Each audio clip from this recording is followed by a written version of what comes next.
welcome back to Cloud Sultan. Bersama gua Nat, dan guest house hari ini tetap sama Mr. Robi. Sehat, Rob? Akhirnya diundang lagi nih sekarang. Padahal cuma ganti baju doang. Oke, hari ini kita mau bahas lebih banyak tentang AppSheet. Jadi ada produk baru nih, namanya AppSheet. Sudah nggak baru-baru banget, tapi baru-baru ini diakuisisi lah oleh Google. Nah, sebelum lebih lanjut, lebih detail, kita tanya dulu sama Robi. Apa sih itu AppSheet, Rob? Ini agak berbobot banget pertanyaannya nih sebetulnya. Singkatnya, AppSheet itu ya sesuai namanya, App and Sheet. Bukan spreadsheet kan? Spreadsheet kan? Okay. Bukan yang satunya ya. Yeah. Jadi nama depannya aplikasi, nama belakangnya spreadsheet. Jadi aplikasi yang dibangun on top of spreadsheet gitu. Oke. Di mindset saya nih apa spreadsheet itu table berarti ya? Table, betul. Oke, Google Spreadsheet. Google Spreadsheet. Oke. Itu basisnya. Basisnya itu. Terus kenapa pakai AppSheet? Nah, ini yang penting. Kenapa kok harus AppSheet? Why AppSheet? Nah, gitu kan. Jadi kalau kita lihat nih kelas pembuatan aplikasi ya, kan ada yang full code gitu kan, ada yang low code, ada yang no code, ada yang no code. Nah, AppSheet ini masuk yang terakhir, no code. Oh, jadi dia untuk ngebikin aplikasi, membuat aplikasi no code. Oke, mantap. Nah, bedanya ada ininya nggak? Ada tipe-tipenya nggak sih AppSheet itu? Kayak plan-plannya, kalau kayak Workspace kan ada bisnis starter dan lain-lain. Kalau AppSheet ada nggak? Ada. Dan jenjangnya ini cuma simpel banget. Ada 4. Dia ada AppSheet standar, ada AppSheet Core, ada AppSheet Enterprise Standard, dan Enterprise Plus. Nah, cuma 4 itu? Cuma 4 itu. Oke, sebelum detail, kenapa orang harus pakai AppSheet? Kenapa, kapan sih pakai AppSheet? Nah, gini. Di episode kemarin kan kita bahas tuh, orang mau bikin website, nggak perlu lagi minta tolong tim IT. Google Site, ya kan? Yes. Nah, sekarang sama. Orang mau bikin workflow, mau bikin aplikasi, itu bisa bangun sendiri. Lewat AppSheet.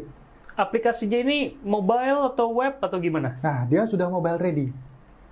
Jadi maksudnya bisa di-view pakai web yang di mobile atau keluarannya APK Android gitu yang ada di Play Store, Android Apple Store. Ada dua. Bisa defaultnya, bisa di-view in mobile. Jadi ini pakai aplikasinya si AppSheet. Jadi kalau di Play Store tuh download AppSheet, nanti bisa nge-view aplikasinya. Atau bisa di-publish juga, di white label. Oh, jadi kalau kita sambung-sambung dikit sama kemarin, jadi semudah Google Site, tapi kita ngebikin aplikasi yang juga ada versi mobile yang ada APK-nya gitu, di Play Store ataupun di App Store ada gitu. Betul. Enak kan? Nah, jadi bayangin seorang HR nih misalkan.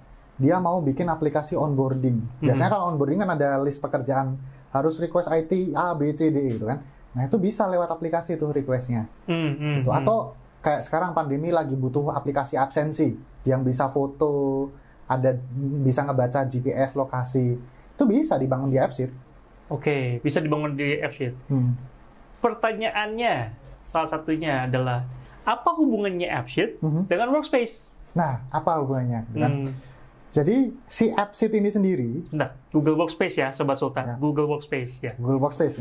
Nah, jadi si AppSheet ini sendiri, karena masuknya kan kelas no-code. Targetnya jelas, targetnya bukan tim IT, targetnya adalah business users. Business user. Orang-orang kayak saya nih, dari sales, dari marketing, HR, non-IT lah pokoknya ya.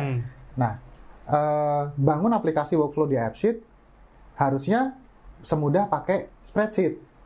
Oke. Nah, jadi di Google kan ada tuh Google Spreadsheet ya kan. Bayangin kita punya tabel nama karyawan, kemudian bos manajernya siapa, fotonya seperti apa. Nah, tapi kan dalam bentuk tabel ya. Itu bisa kita langsung proses menjadi sebuah aplikasi lewat AppSheet. Jadi sumber datanya, template platform kan ada kolom-kolom itu bisa dari spreadsheet? Bisa dari spreadsheet. Oh gitu. Kalau konvensionalnya kan harus pakai kayak Postgre atau MySQL gitu kan. Yang wah ini mah udah harus tim IT mau nggak mau kan, atau punya kemampuan IT lah minimal. Nah ini dengan spreadsheet aja yang udah sering dipakai sama user ini bisa dipakai. Jadi dia database-nya, kasar katanya, itu adanya di Google Spreadsheet.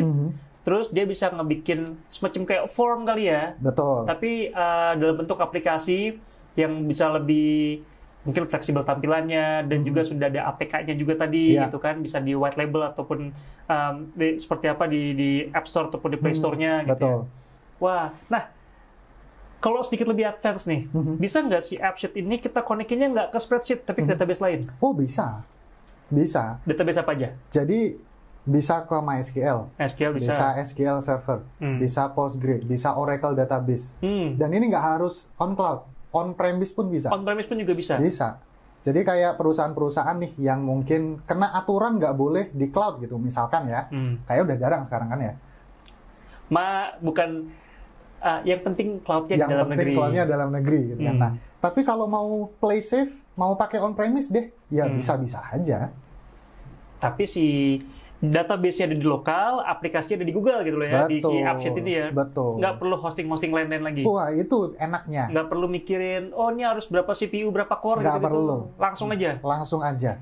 Soalnya kan ya saya waktu kuliah dulu bangun aplikasi, kalau mau web pakai Dreamweaver, kalau mau pakai aplikasi yang lain pakai NetBeans gitu ya untuk Android. Ini jauh lebih mudah dari itu. Jauh lebih mudah. Ya kan? Jadi orang non-IT pun juga bisa. Non-IT pun pasti bisa. Oke. Nah, tadi kan ada 4 tipe-tipenya. Apa aja bedanya? Nah, bedanya ini gampang banget kalau di AppSheet itu.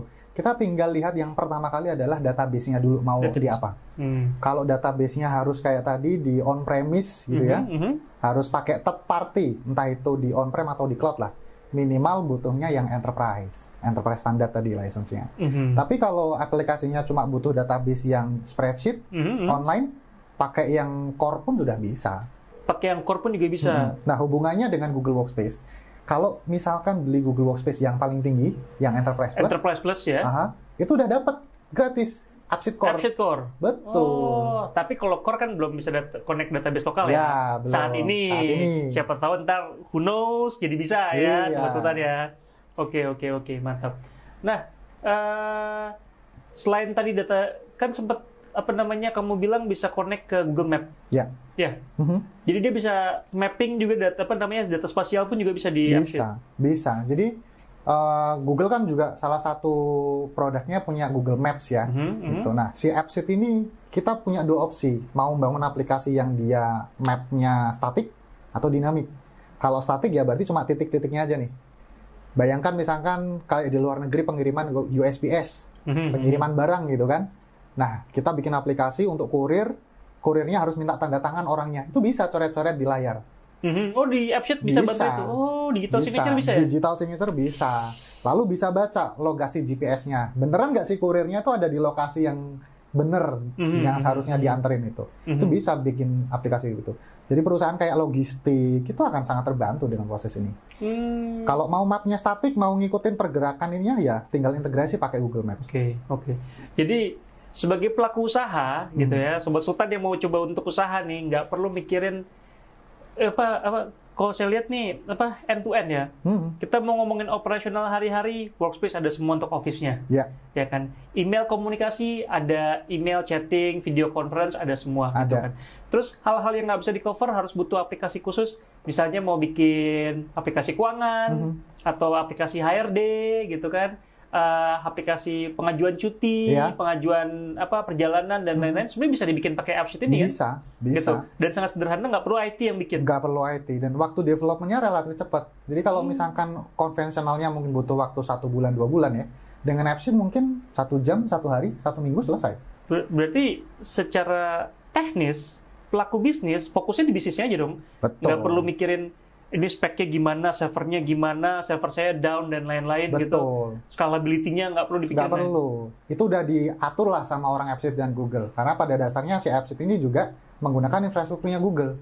Infrastrukturnya Google. Betul. Jadi nggak perlu khawatir lah ini suatu saat down gitu ya. Nggak khawatir lagi. Ada fungsi lain yang mungkin belum disebutin di sini, Robi? Fitur-fitur dari AppSheet yang mungkin spesial atau gimana? Nah, business users itu kan idenya banyak ya, dan kebutuhan pasti dari mereka gitu kan. Saya butuh aplikasi yang kalau diisi sama orang bisa ngirim email otomatis, gitu kan? Aplikasi diisi sama orang email otomatis, oke? Nah, kayak form lah misalkan ada form, begitu formnya diisi ada email otomatis, udah ada email otomatis, atau misalkan budget approval. Saya mau kalau ada staff departemen saya nih request budget, Kalau di atas 5 juta lari ke 2 approval. Kalau di bawah cukup 1 aja. Ada layering gitu ya, ada tiering approval-nya. Ada logic yang berjalan. Itu semua bisa dibangun di AppSheet. Wah.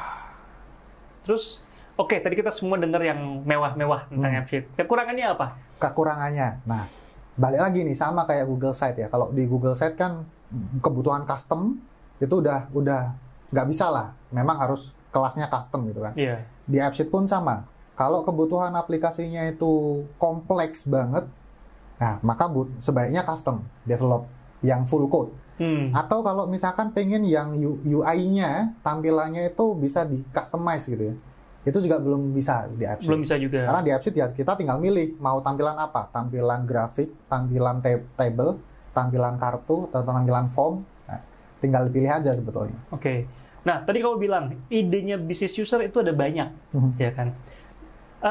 Untuk mempermudah user, ada nggak sih template-template yang udah jadi sebenarnya di AppSheet, tinggal kita pakai, kita modif-modif dikit sesuai dengan bisnis prosesnya kita, tapi bisnis dasarnya itu sama. Gitu. Udah ada. Udah ada. Masuk aja ke appsheet.com. Nanti di situ ada halaman sampel apps. Itu kita bisa lihat, kita bisa belajar, kita bisa contoh, bahkan bisa copy. Bisa copy? Bisa. Gitu. Kita tinggal ada misalkan budget expense gitu ya. Atau kita Google contoh aplikasi AppSheet untuk budget gitu. Ada orang yang nge-publish, ya udah kita tinggal copy. Itu bisa tuh ya? Bisa aja. Dan itu yang di-copy adalah template si aplikasinya, bukan database ya, betul ya? Nah, dua-duanya. Oh, database juga bisa di-copy? Ya, jadi kalau di-publish? Kalau di-publish, betul. Karena kan aplikasinya butuh database. Jadi ketika kita ngopi, database-nya juga copy. Oh. Nah, makanya kebanyakan aplikasi yang di-publish itu database-nya yang simple di spreadsheet. Yeah. Kalau di on-prem kan nggak bisa di-copy. Betul. Nah, di spreadsheet pun juga mungkin kita bisa atur privilege-nya ya. Kan di spreadsheet can view, can download, can copy, itu juga bisa diatur kan ya. Jadi ketika ada orang mengcopy, karena misalnya ada orang yang ramah nih, baik hati, dia mempublish aplikasi AppSheet-nya dia, gitu. Tapi dia nggak mau database-nya bocor kemana-mana, dia tinggal protect spreadsheet-nya aja kan. Betul. Oke, cakep. Ada lagi mungkin kelebihan-kelebihan dari AppSheet? Banyak ya. Kayak misalkan nih, di apps itu juga bisa OCR, bisa dokumen processing. Bisa OCR juga? Bisa. Wah. Jadi bayangin dokumen processing lah ya, ada invoice kantor masuk gitu kan. Itu ada machine learning-nya yang berjalan di situ. Kita tinggal upload dokumennya di Google Drive. Si AppSheet yang nanti akan ngindeks. Oh, ada nomor invoice-nya, ada nomor tagihannya. Oh, ini ada nominal tagihan, nominal pajaknya. Dia bisa bedain. Bisa bedain tuh? Bisa. Tuh. Jadi buat tim finance ya biasanya yang proses itu enak banget, tinggal udah masukin di satu folder, proses di AppSheet, keluar data-datanya. Oke. Wah, thank you banget Robi. Banyak banget insight yang didapat tentang AppSheet. Buat para Sobat Sultan juga kalau misalnya sudah pernah coba-coba terhadap AppSheet gitu, pengen kasih tambahan masukan, kasih komentar, bisa tinggal diketik aja kolom komentar di bawah, komen-komen di bawah, kasih masukan kami. Nyata AppSheet juga bisa gini loh, gitu. Sharing is caring, right? Nah, dan juga kalau misalnya kalian ingin ada pertanyaan lebih jauh tentang AppSheet, ataupun tentang Pointstar, ataupun produk-produk Google lainnya, bisa drop message ke kami, bisa juga bisa buka website-nya juga Pointstar di www.pointstar.co.id. Itu aja kayaknya hari ini, Robi, sangat menarik. Semoga di next Cloud Sultan ada Robi lagi ya. Harus diundang lagi dong. Sebagai part of the Sultan. Oh iya. Oke, kalau gitu kita tutup aja hari ini. Thank you banget. Terima kasih juga Sobat Sultan. Saksikan terus Sobat Sultan di episode-episode berikutnya. Kita jamin informasinya akan selalu menarik untuk kalian semua. Jangan lupa subscribe YouTube channel ini dan buka website kami di www.pointstar.co.id. Thank you and it's time to move to the cloud.